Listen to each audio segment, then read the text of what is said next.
দর্শক, গোপালগঞ্জের ছেলে মোহাম্মদ মিলনের সাথে খাগড়াছড়ি নিচের বাজার এলাকার মোসাম্মদ শারমিন আক্তারের দীর্ঘ ৮ মাসের প্রেমের সম্পর্ক।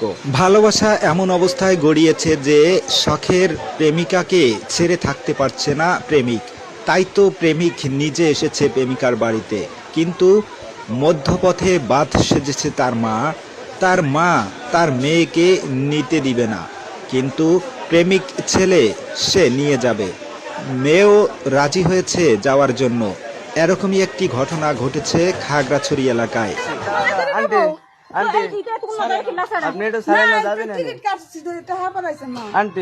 এই যে মেয়েরে যাইতে দিবেন না, মা আটকায় রাখছে, কিন্তু মেয়ে যাবে। তুমি যাবা না আমার সাথে? হ্যাঁ আমি যাব। এই যে মেয়ে যাবে, কিন্তু মেয়েকে যাইতে দিবে না। তুই আসল ভাঙিবি না? ওরে সারেন, ওরে সারেন, ওরে সারেন, এই মাই শর্মা এখন না দাও। ওরে সারেন। তোর বাপরে ডাকো। আন্টি যাবো করতে তাড়াতাড়ি করে থানা যাইও মাই। এই যে মেয়ে থানায় যাবে, মেয়ে থানায় যাবে। ভিডিও তোর বাপরে ডাকো। আন্টি কি বিয়া তো? ওই ভিডিও আর কোনো গল্প বলা সব নাই। না, আমি তো আপনাকে ভিডিও বানছি না।